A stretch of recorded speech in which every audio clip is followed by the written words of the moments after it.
From Captain America and Spider-Man to the X-Men and the Hulk. Anyone else? Even if you've never read the comics, you'll likely recognize these iconic superheroes and their world-famous creator. I think it would be quite accurate to say that Marvel revolutionized the superhero comic. With thousands of characters and interweaving storylines, the Marvel Universe is one of the most astonishing tales in modern fiction. But it all began to unravel for the company at the turn of the millennium. It was losing sight of what you were trying to sell. Sell stories. It was kind of like a victim of his own success. Every great story has a point where the hero is on his knees, seemingly beyond salvation. Marvel's darkest hour came when it declared bankruptcy, followed by an all-out war between investors that raged for years. There was a lot of screaming on telephones and threats to destroy one another. Everybody was just scared to death. This is the inside story of how one of the world's most beloved pop culture icons re-emerged from the ruins of its comic book empire and fought its way back to the top.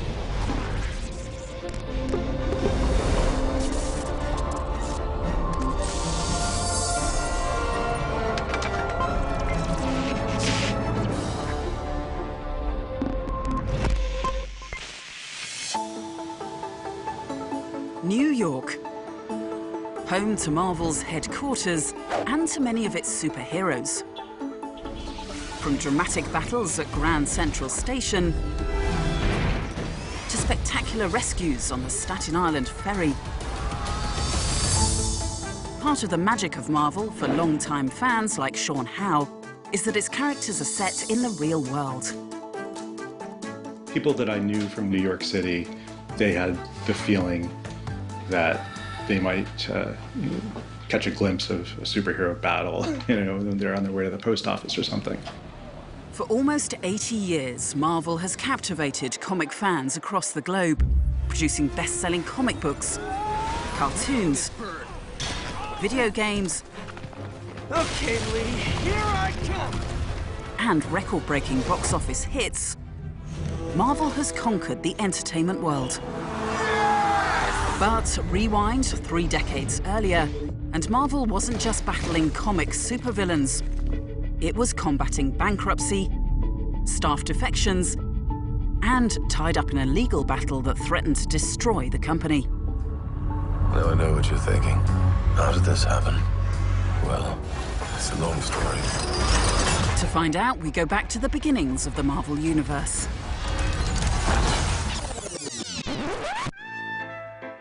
The superheroes we know today were born in New York in the late 1930s. In the midst of the Great Depression, Marvel's rival, DC Comics, created a character that became an instant hit. Superman was an inspiration for a lot of kids in the Depression. He was a crusader for the masses. Superman was soon followed by another caped crusader. The two propelled DC Comics' popularity well ahead of Marvel, then just a small pulp fiction publisher known as Timely. From earlier years, Marvel was always the kind of second-place company. Superman and Batman at DC Comics were kind of the industry standard, and Marvel was sort of the scrappy other player. To cash in on the trend, Timely hired a team to produce its own line of superheroes. Cartoonists Joe Simon and Jack Kirby would go on to create some of Marvel's most famous characters.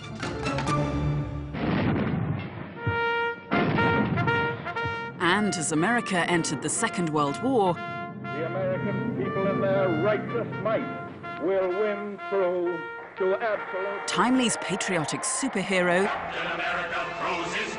who battled real-life enemies in World War II,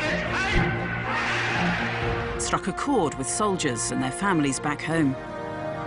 I think that it was a way to see victory, to have an idea of what that would feel like. The 1930s and 40s were the golden age of comics in the United States.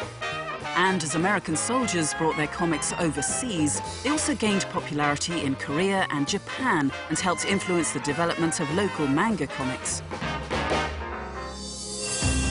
But in the 1950s, there was a growing movement against violence and gore in comic books.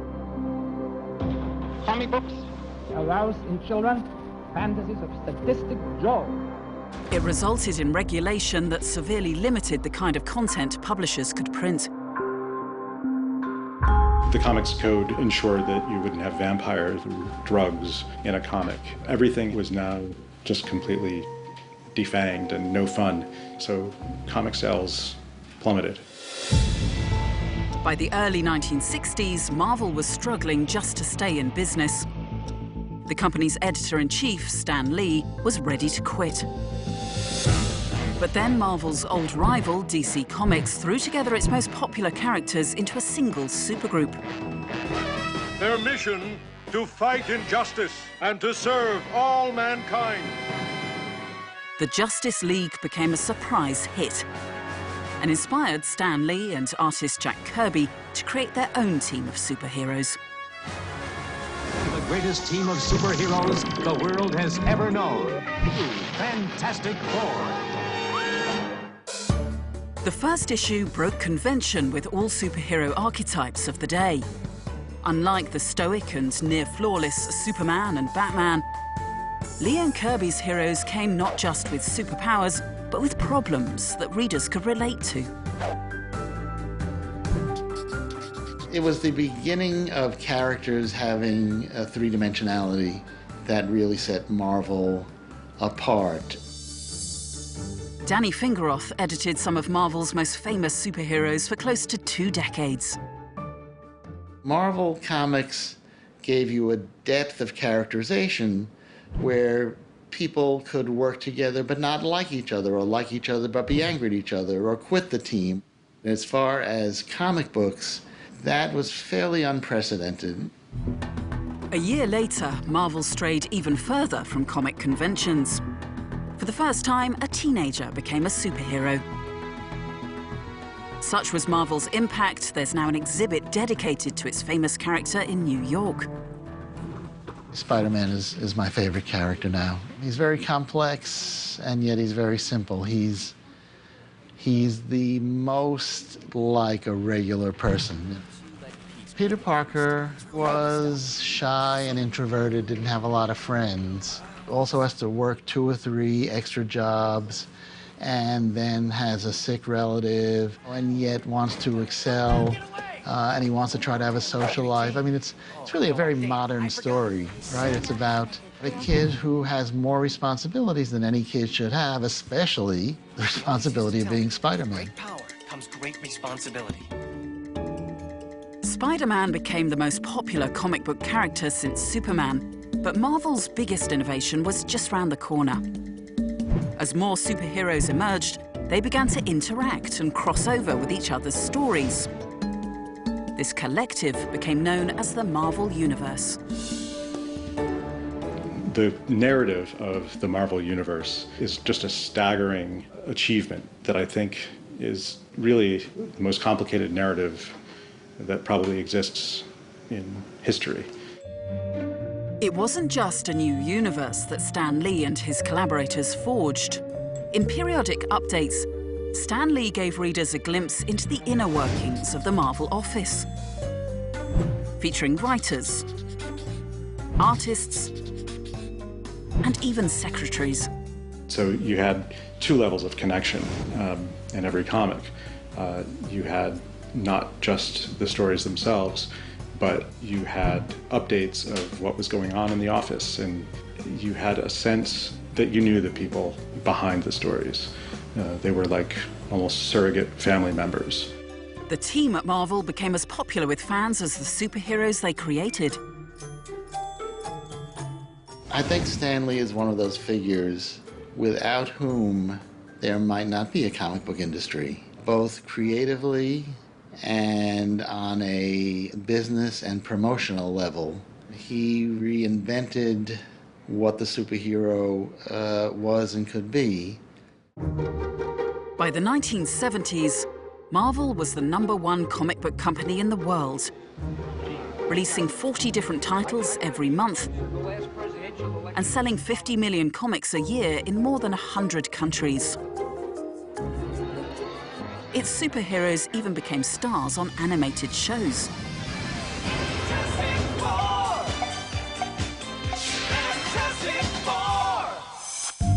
The company, traditionally in second place to its rival, DC Comics, was now #1. But it somehow retained its status as an underdog.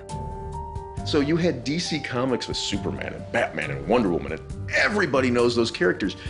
But with Marvel, we were like the struggling company. We had Spider-Man and the Hulk and these guys who had problems. And so even though we were the best-selling comics, we were still the underdog. Lou Bank joined Marvel in the mid-1980s. As the underdog, you're the guys who were fighting the good fight. And it felt like we were all fighting the good fight. But as the company became increasingly successful, that changed. People were laughing, and then people were excited, and then people were greedy. The owners of Marvel became progressively less knowledgeable and less interested in the comic books. They weren't in it for the long haul. They wanted to make as much money as they could make right now, right here, and damn the consequences. And things were about to get even worse when Marvel was sold to a financier called Ron Perlman.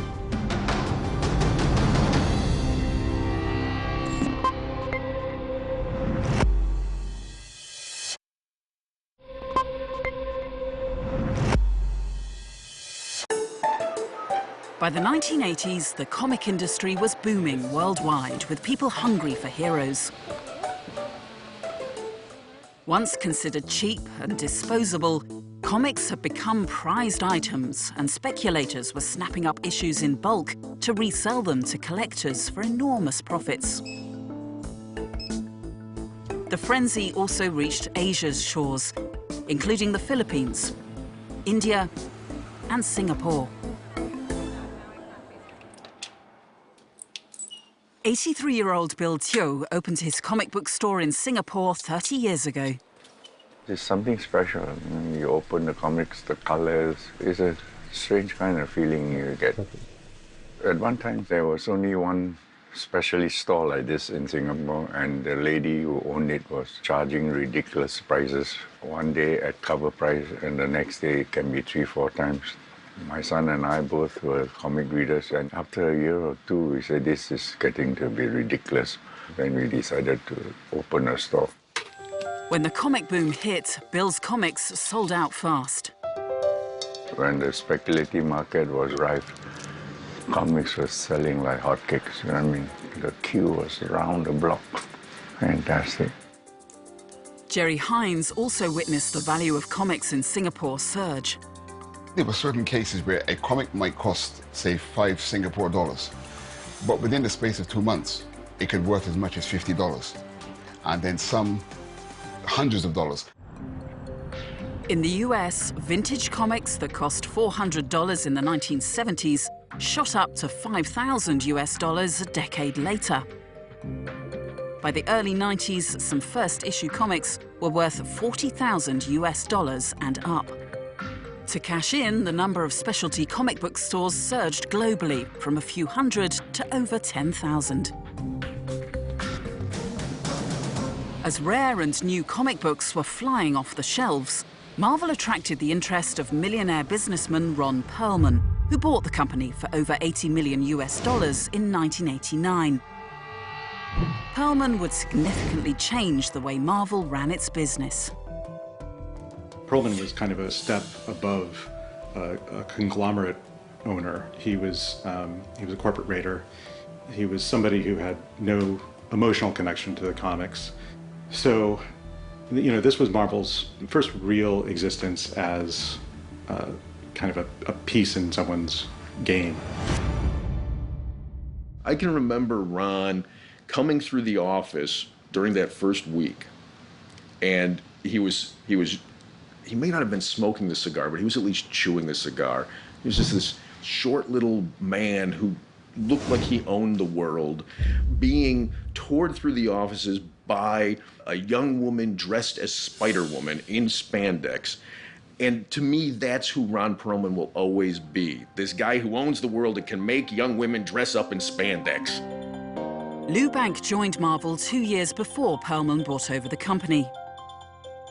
When I started at Marvel, you know, I was surrounded by the people whose comics I had grown up reading. It was really amazing. It was fun, it was exciting. Everybody was thrilled to be there. When the announcement came that the company was being sold, everybody was nervous. And as we saw Perlman walking through the office, we became more nervous. To drive growth, Perlman first set out to raise the price of comic books by appealing to collectors. They started marketing their comics as products, as collector's items, as things that were other than, you know, the inherent value of something you read. We had a practice of doing special covers, enhanced covers, glow-in-the-dark covers, foil covers, hologram covers, and adding a glow-in-the-dark cover caused us to take that same 32-page comic book that we sold for $1.50 and instead make it $2.95. And the short-term consequences of that were that we would sell 4 times as many copies of that comic. Double the price, sell 4 times the comic. Looks great on the bottom line. Initially, Perlman's strategy worked dramatically. Over the next couple of years, Marvel's revenues grew by 50% and its profits multiplied 6-fold. In 1991, the company went public, and its market value ballooned to $3 billion.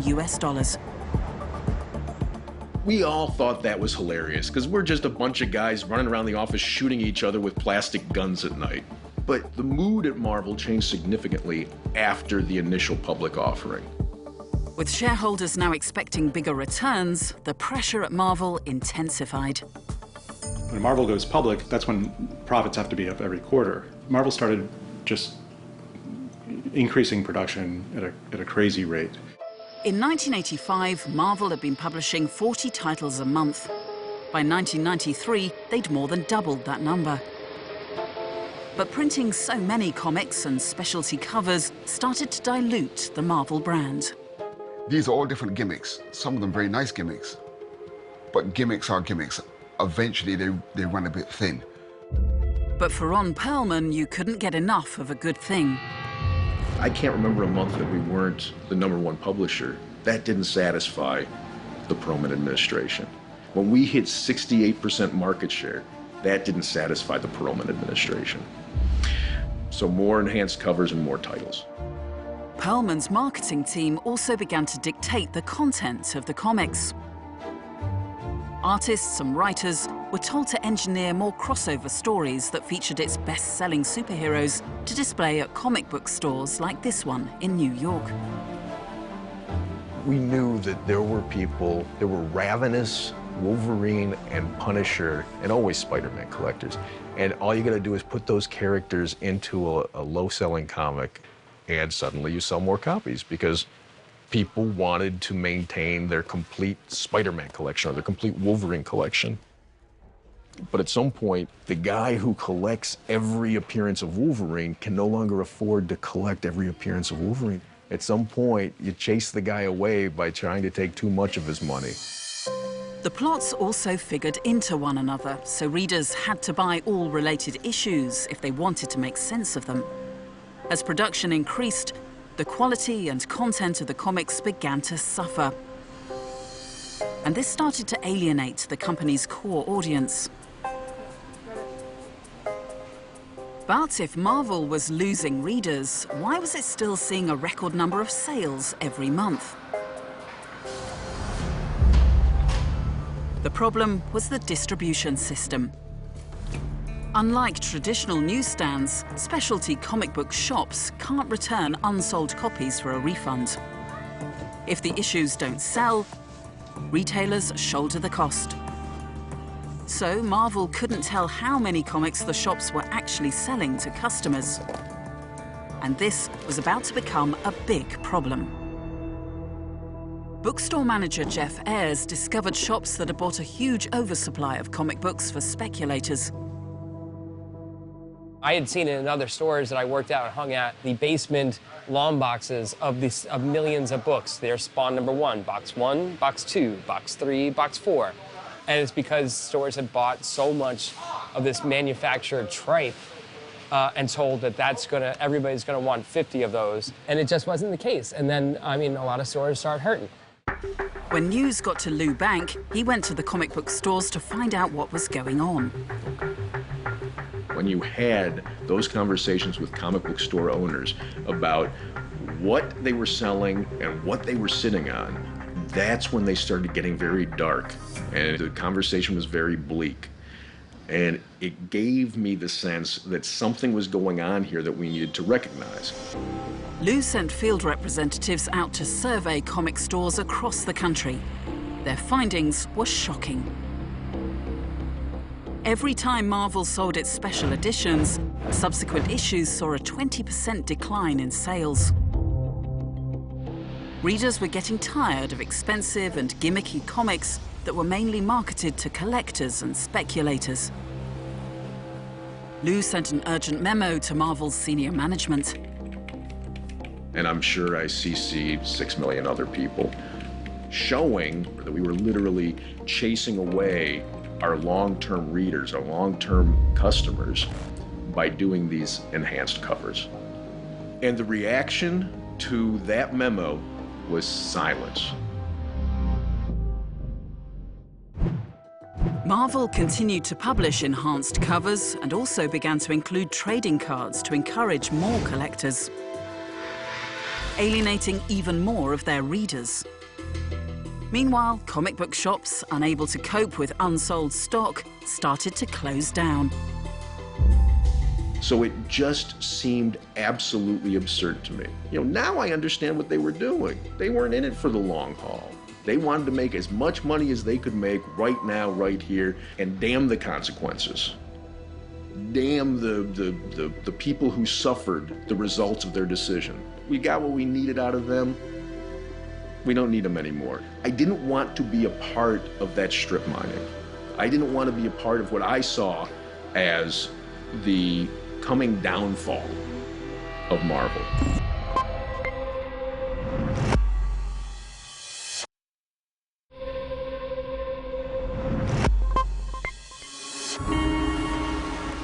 The insatiable drive for profit at Marvel was also beginning to wear thin with its creative team. By this time, founding editor-in-chief Stan Lee had moved to California to pursue Hollywood deals for the company. And the new editors left in charge weren't being allowed to do their jobs.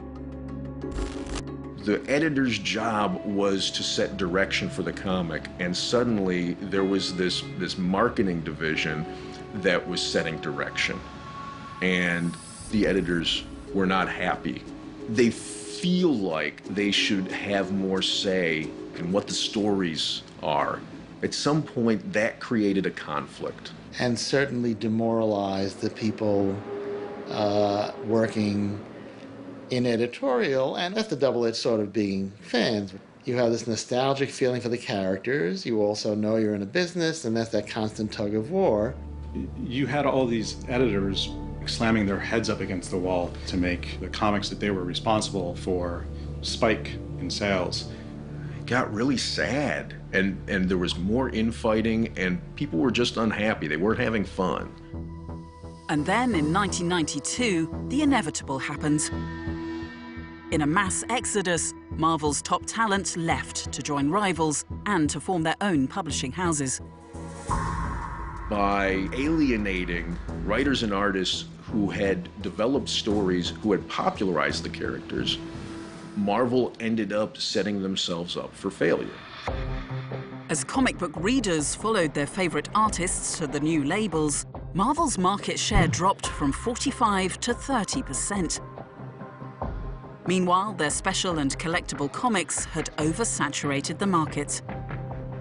If you print tens of thousands of a particular kind of comic, immediately it can't be worth as much.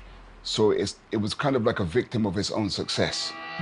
In 1993, when speculators and collectors realized that the value of comics had been inflated, the comic industry imploded. Publisher sales plummeted by 70%. And 9 out of 10 comic book stores in America closed their doors. In the Philippines, Malaysia, and Singapore, it was no different. Before the crash came, there were about 20 plus stores. Now there are only 3 or 4 at the most left. Although Bill's shop survived, he had hundreds of boxes of unsold issues. $50,000 worth of comics I incinerated. A lot. I had to hire a truck to carry those to the incinerator. Back in the US, the comics division that had once made up 90% of Marvel's sales was now a third of its business. In a desperate attempt to spur growth, Perlman had gone on an acquisition spree. From trading card manufacturers to sticker companies and a toy retailer, Perlman drove Marvel's debt up to $600 million US, all the while moving it further and further away from its core, comic books. By 1995, the company was in crisis. It reported a $48 million loss, the first time since Perlman had bought the company that they hadn't turned a profit. Its stock value collapsed. Shares, once worth $35 in 1993, had sunk to just $2. As a result, Marvel announced company-wide cuts. 40% of its workforce was let go. After almost 2 decades at the company, editor Danny Fingeroth made the difficult decision to leave. I was heartbroken to leave Marvel. Things had changed there in such a way that it was very unpleasant for me on a day-to-day basis. But, you know, I'd worked there for 18 years. It was where I'd grown up. You know, I'd say outside of the end of a romantic relationship or the death of a loved one, leaving Marvel was the most traumatic thing that ever happened to me. By 1996, Marvel reported a staggering loss of over $460 million US. The company desperately needed cash to keep running and to pay back its debts. But in a disagreement with shareholders over the company's future, Perlman declared bankruptcy. As majority owner, it gave him the power to reorganize Marvel without their consent. But in doing so, Perlman dragged the company's reputation through the mud in a series of very public court battles. Surrounded by the smoldering ruin of its comic book empire, Marvel was in its darkest hour, and the future looked bleak. There was a lot of screaming on telephones and threats to destroy one another. There was something that was so absurd and grotesque about these cold-hearted men suing each other to have custody of something that emotionally a lot of comic readers thought belonged to them. In 1998, after a 2-year battle, it was finally over. Ron Perlman, sued for diverting over $500 million US from Marvel to his other businesses, was ousted from the company. But Marvel was still broke, surviving on a $200 million loan that had to be repaid soon. It now needed a superhero of its own to save the day. In 1999, the company brought in Peter Cuneo. Known as the Turnaround King, he'd successfully guided 6 businesses through tough times, including cosmetics company Clairol and security hardware group Black & Decker. But hiring Cuneo to rescue Marvel was a huge risk. He knew nothing about the comic book industry. I was not particularly a comic book fan. I wasn't immersed at all in the comic book world or the comic book community, so I had to learn that. But a crash course is all Cuneo would have time for. The company's stock had fallen to a dismal 96 cents a share. With Marvel in disarray and investors impatient for results, the pressure on Cuneo was intense. Turnarounds are not for everybody. In fact, you have to be a little nuts to do what I do. Really, it's not normal. My experience has been that things are always worse than you thought they were. And there will be sleepless nights. With barely $3 million in the bank, the first thing that kept Cuneo up at night was how to get Marvel the cash it desperately needed. For $26 million US, Marvel sold its sticker and trading card companies, a mere fraction of the $400 million Perlman had spent on them. While Cuneo searched for ways to settle the company's remaining debt, he also had to start reviving Marvel's lifeline: its comic books.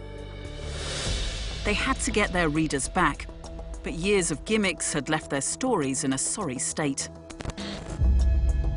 To reinvigorate them, he would have to convince some of the creatives who had left Marvel to return. A lot of the creative people, particularly in the comic book industry, felt that they had been mistreated, frankly, by the company. Obviously, we wanted to get the best back, and so that's what I was doing, was basically courting people. The creative people in most business are the ones that actually make you money. And so the people working in the creative jobs have to feel wanted, needed, and rewarded. Cuneo immediately instigated a complete change of atmosphere. He gave his artists the freedom to work. He also tasked former US sports executive and comic fan Bill James with reviving Marvel's superhero comics. At the time, the company was publishing 60 monthly titles that were filled with convoluted plots threading back to the 1960s. He recognized, I think, that it's very difficult to get new readers into the comic book industry, because if you want to get emotionally attached to a character or a set of characters, let's say Spider-Man, you had to come in at issue 475. So you had 40 years of storytelling. So Bill recognized that we had to start telling the stories of our major characters all over again from their origin. And he started a new series of comic books that did that. Bill James also gave the series an upgrade for the new millennium.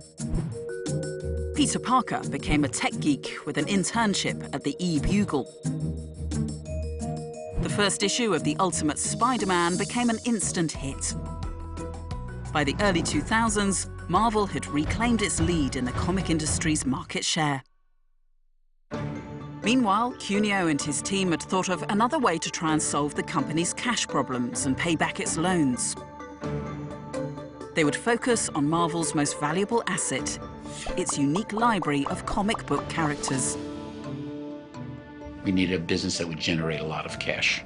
And this is why we adapted as our business model, a licensing model. In licensing, it does not require us to put up much capital. Marvel began licensing out its characters for toys, clothes, school supplies, and video games. But to generate more revenue, the company's characters needed to appeal to a much wider market, not just hardcore comic fans. So Marvel turned to Hollywood.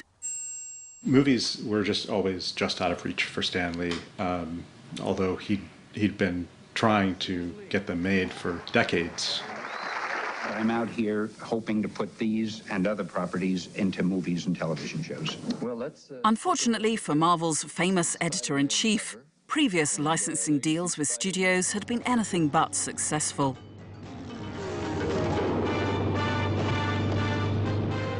Partly due to the limits of technology, and partly because Marvel had no creative control over the movies.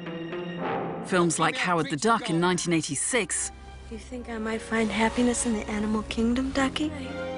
were critical and financial disasters.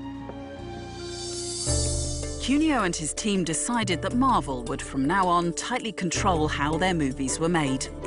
They would commission the scripts, hire good quality directors, and find the right cast for the characters themselves.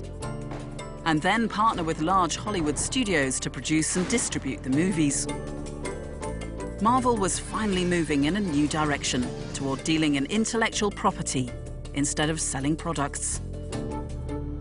We had to look at our characters as talent, and we had to treat them as if they were living people, but we had to also run them like brands. Spider-Man is a brand.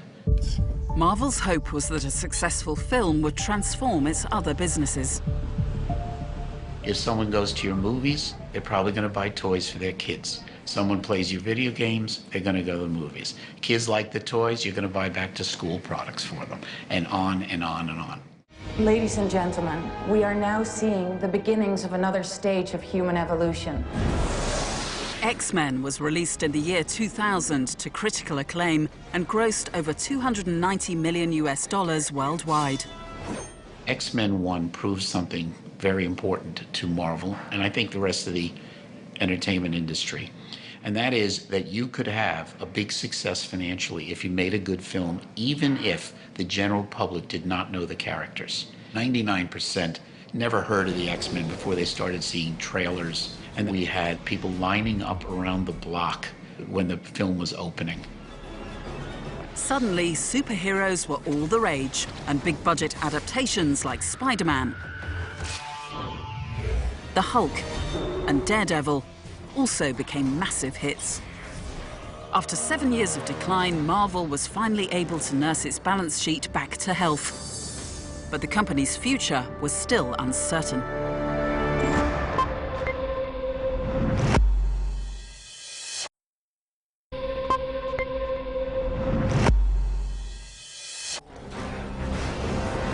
Marvel's movies like X-Men had been a smashing success, but the company wasn't getting the full profits from its partnership with Hollywood studios. When Sony's 2 Spider-Man films made a combined $3 billion worldwide, Marvel only received $6 million from selling the character rights. The new management came up with a radical idea. Marvel should produce its own films and keep 100% of the profits. It was a bold plan, but not everyone agreed it was a good one. Marvel had never produced a film before, and a flop in Hollywood could cost them millions. The idea of us taking some financial risk on films was not initially particularly popular with some of our investors. But what I think that people on the outside didn't understand is we had been apprenticing on 12 films. We had learned how to make hits. In 2005, the company's board gave Marvel Studios the green light. To finance its films, Marvel struck a risky deal with wealth management firm Merrill Lynch. It offered up 10 of its most prized characters, including Captain America, Thor, and Iron Man, as collateral for a massive $520 million cash reservoir to make 10 movies. But if Marvel Studios failed, all of their superheroes would belong to the bank.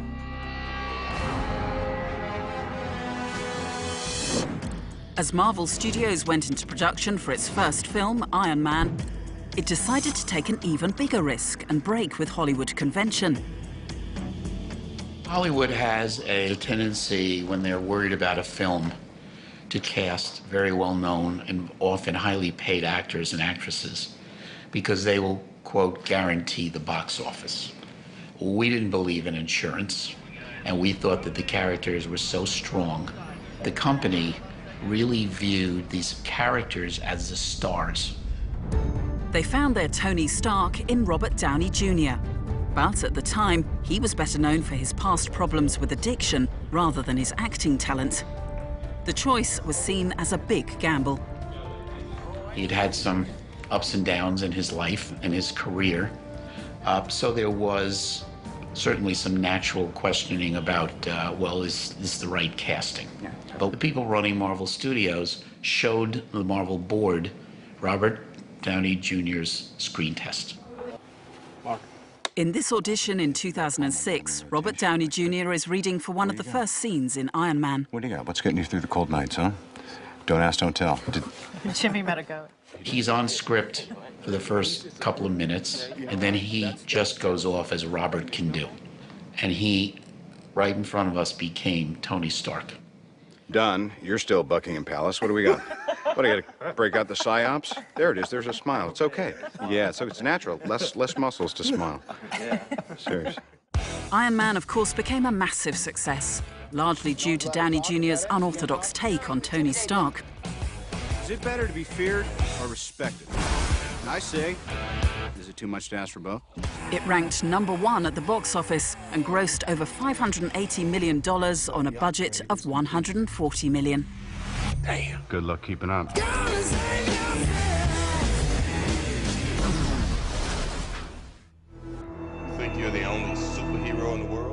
In Iron Man's post-credit scene, Marvel set up not only their next movie, The Avengers, but a whole new world of overlapping characters. Nick Fury, director of S.H.I.E.L.D. I'm here to talk to you about the Avenger Initiative. The Marvel Cinematic Universe was born.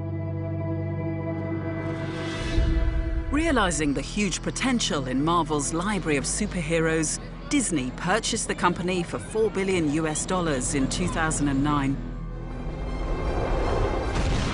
With Disney's global reach, the tie-up catapulted a whole galaxy of Marvel's star characters to a new level. To date, its movies have grossed over $12 billion worldwide, making it the biggest film franchise in history. You think you can stop me? Marvel's remarkable turnaround was in large part helped by its burgeoning popularity in Asia. As time progresses, it's proving that Asia is very important to companies like Marvel. Movies, for example, like Ant-Man, which was one of Marvel's relatively unknown characters, that did very well in China. I think the movie grossed somewhere around 140 million worldwide, and of that, 1/3 was contributed to the Chinese market. But the heart of Marvel's business, its comic books, is in decline. In their heyday, publishers could sell 1 million copies per issue. These days, selling 40,000 is considered a success. Now a new battle is brewing in the comic book industry. Marvel is looking to expand its business in Asia, and that means its burly superheroes must take on the enduringly popular starry-eyed girls of manga. But it won't be that easy.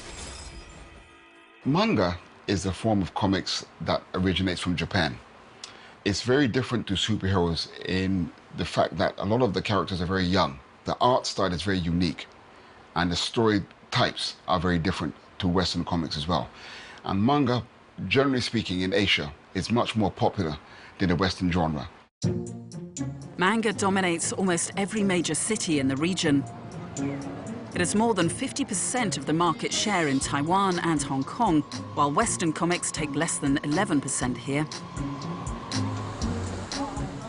To compete, Marvel knows it has to build a stronger emotional connection to Asian readers, particularly at regional events like the Singapore Comic Convention. One of the most exciting event of the year for comic book geeks and movie buffs alike. Singaporean illustrator and avid Marvel fan Gary Chu comes here every year. In a way, it's a celebration of people with like-minded hobbies, like-minded interests. Although interest in American superheroes has grown, the characters on display here don't really reflect Marvel's new target audience. Generally speaking, if you look at Asians, they would perhaps like to see more of themselves within the characters. Hence, now the shift by companies like Marvel to introduce more Asian characters into the genre as well. Marvel's always had Asian characters, but, you know, truth be told, they've always been a little bit stereotypical. They were created by writers based mainly in the West. And if it was a Japanese character, it was based on a ninja or a samurai or a geisha. If it was a Chinese character, it was always kung fu. C.B. Cebulski is Marvel's man in the East, responsible for bringing the Marvel universe to Asia and vice versa. He's here scouting for local artists to incorporate deeper Asian influences in the comics. What we're looking for now is to bring a little more authenticity to it. Since our fan base has gone global, we want the people to feel like the world is outside their window, so that the characters are authentically Asian from the actual cities, and that the writers who we're hiring and the artists that we're hiring are bringing a piece of their lives to those characters to make them feel, you know, just really real to the readers. Marvel's new characters are now gradually starting to reflect the diverse readers the company wants to connect with. And for the first time in their history, a Muslim superhero is headlining her own comic book. Miss Marvel, she's a Muslim Pakistani American. I think it's great because right now they're getting fans to understand that, hey, there's a bigger picture here, there's more people, there's a lot of other different ethnicities living together. Local illustrators like Jerry Teo and Gary Chu, who are keen to work for Marvel, attend regional comic conventions to connect with people in the industry. Every year, Singapore Comic Con, they invite really high-profile artists over. I was super stoked to meet them. Gary Chu got his big break here 4 years ago when he met Marvel's talent scout, C.B. Sobalski. I was super nervous, but he looked at my portfolio, he felt like cool, and we just got in touch with each other after. Yeah, so it was awesome. The first cover I drew for Marvel was X-Men Special. I was really happy with the outcome. They loved it, and I couldn't wait for it to be printed. Today, Gary continues to work as a freelance artist for Marvel. As an illustrator, I reached a level where I've delivered art that's exportable around the globe, and to me, that is very satisfying. Though films and licensing deals remain Marvel's main business, it continues to develop its comics for a more global audience, based on the strong tradition of storytelling that Stan Lee and his collaborators began in the 1960s. I think any good story appeals to anyone anywhere. And usually it's a case of someone being down on their luck or having a problem somewhere. They're then given great power and what it is they do with that power. That's a pretty universal kind of story. Marvel has a wealth of characters that have never been explored in any shape or form, that should they get that right, they would be here for many, many, many years to come.